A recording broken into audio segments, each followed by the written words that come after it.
যে আমরা চারটা পার্টি, বিপ্লবী workers party, NCP, Jamaat Islami Bangladesh এবং বিএনপি দিক থেকে তত্ত্বাবধায়ক সরকারের গঠন কাঠামো কীরকম হবে এ ব্যাপারে সুনির্দিষ্ট চারটি প্রস্তাবনা ছিল। গতকালকে ঐক্যমত কমিশন থেকে তারা আমাদের কাছে এই প্রস্তাবনাগুলো গতকালকে তারা আজকের আলোচনার এজেন্ডা আকারে তারা এগুলো কালকে জমা দিয়েছিলেন আমাদের কাছে, তারা এটা পৌঁছে দিয়েছিলেন। আজকে সকালবেলা আলোচনা শুরুর মুহূর্তেই তারা আমাদের কাছে একটা সংশোধিত প্রস্তাবনা তারা আজকে হাজির করেছেন।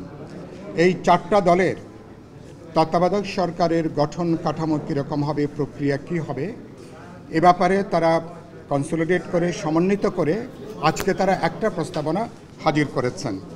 তো আমরা প্রথম যেটা আপনাদের মাধ্যমে দেশবাসী বা গণমাধ্যমকে জানাতে চাই, তত্ত্বাবধায়ক সরকারের ব্যাপারে সবাই আমরা একমত। যেটা ত্রয়োদশ সংশোধনীর যেটা আছে এবং উচ্চ আদালতে যে রায়টা পেন্ডিং আছে, আমরা আশা করি সেটা তত্ত্বাবধায়ক সরকার কোনো প্রতিষ্ঠার পক্ষেই তার রায়টা আসবে। এটাকে ধরে নিয়েই সমগ্র আলোচনা। দুই হচ্ছে, এই প্রস্তাবের সাথে আমরা একমত, তত্ত্বাবধায়ক সরকারের নামটাকে নির্দলীয় নিরপেক্ষ তদারকি সরকার এভাবে যদি এটাকে শব্দগুচ্ছ যুক্ত করা যায় এটা ভালো হয়। সরকার চরিত্রের দিক থেকে যেহেতু নির্দলীয় নিরপেক্ষ, এটাকে ডেফিনিটভাবে উল্লেখ করতে পারলে ভালো হয়।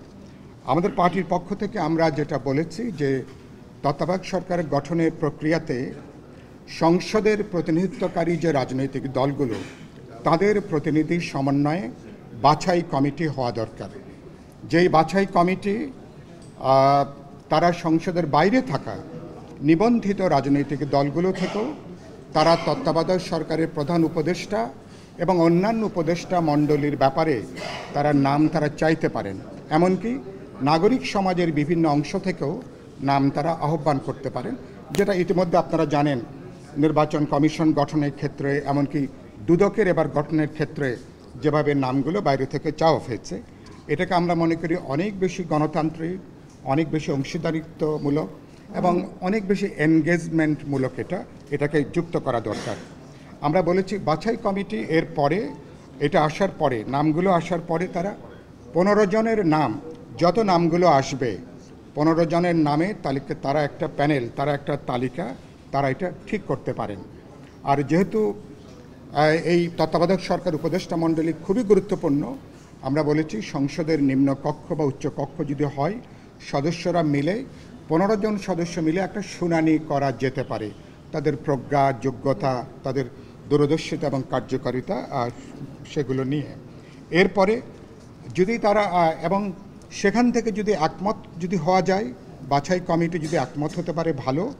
যদি বাছাই কমিটি একমত হতে না পারে তাহলে 48 ঘন্টার মধ্যে উভয় কক্ষের, যদি উচ্চ পরিষদ না হয় তাহলে কেবলমাত্র টাইলক্স টয়লেট ক্লিনার, যার অ্যান্টিব্যাকটেরিয়াল এজেন্ট টয়লেটের কোনায় কোনায় পৌঁছে 99% জীবাণু ধ্বংস করে।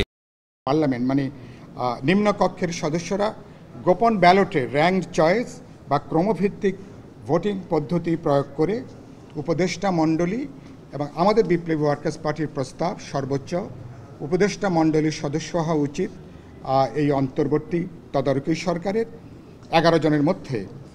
প্রধান উপদেষ্টা এবং তিনি 6 জন তার উপদেষ্টা মণ্ডলীর সদস্য তিনি এই প্যানেল থেকে তিনি যুক্ত করতে পারবেন।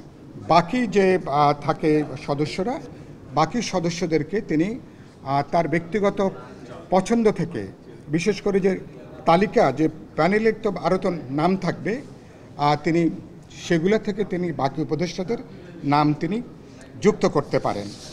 আমরা কিন্তু এখানে যে আলাপ আলোচনা যেটা হয়েছে, সে আলাপ আলোচনা আমরা মোটামুটি আজকে ঐক্যমতের প্রায় কাছাকাছি। বড় ধরনের কোনো দ্বিমত এ পর্যন্ত আমি লক্ষ্য করছি না। যেটুকু আলাপ আলোচনা আছে, তারা বাছাই কমিটিকে তারা 7 থেকে এটাকে 5-এ আনার একটা প্রস্তাবনা আছে। বাছাই কমিটিতে সমস্ত প্রতিনিধিত্বকারী দল সবাইকে তারা যুক্ত করতে চান না, এরকম একটা আলোচনা আছে। এবং সেদিক থেকে তারপরে যদি আমরা একমত হতে না পারি তাহলে সর্বশেষ বিকল্প হিসাবে আপিল বিভাগের যিনি সর্বশেষ অবসরপ্রাপ্ত বিচারপতি অথবা একটা বিচারপতি, যারা অবসরপ্রাপ্ত বিচারপতিদের একটা ক্রম নির্ধারণ করে লাস্ট একটা অপশন হিসাবে সেখান থেকেও তত্ত্বাবধায়ক সরকারের প্রধান উপদেষ্টার নিয়োগের ব্যাপারটা, এটা একটা লাস্ট বিবেচনা করা যায় কিনা এরকম একটা চিন্তা সেদিক থেকে আছে। তো আমরা মনে করি এগুলো আমরা যেটুকু আলাপ আলোচনা হয়েছে, সবাইকে এনগেজ করা, সুযোগটা আছে, ডেমোক্রেটিক স্পেসটা বাড়ানো, সবার মতামতটা যুক্ত করা, যাতে স্বচ্ছতার সাথে দায়বদ্ধতার সাথে যাতে আমরা প্রজ্ঞাবান, দূরদৃষ্টি সম্পন্ন, অভিজ্ঞ এবং যাদের নিরপেক্ষতা নিয়ে যাতে কোনো প্রশ্ন উত্থাপিত না হয় এরকম ব্যক্তিবর্গকে আশা করি আমরা আনতে পারবো। আর শেষ যে কথাটা আমরা বলতে চাই, একটা কথা আলোচনা এসেছিল, কোনো কারণে যদি সংসদ যদি ভেঙে যায় তাহলে তারপরে কি যাতে একটা গভর্নেন্সের ক্ষেত্রে যাতে কোনো সমস্যা তৈরি না হয়, তাহলে ইমিডিয়েটলি পরবর্তী বলা হয়েছিল যে 48 ঘন্টা, পরে আলোচনা হয়েছে 96 ঘন্টা, এমনকি 120 ঘন্টার মধ্যেও আমরা এই তত্ত্বাবধায়ক সরকারের ব্যাপারে চূড়ান্ত সিদ্ধান্তে আসা যেতে পারে।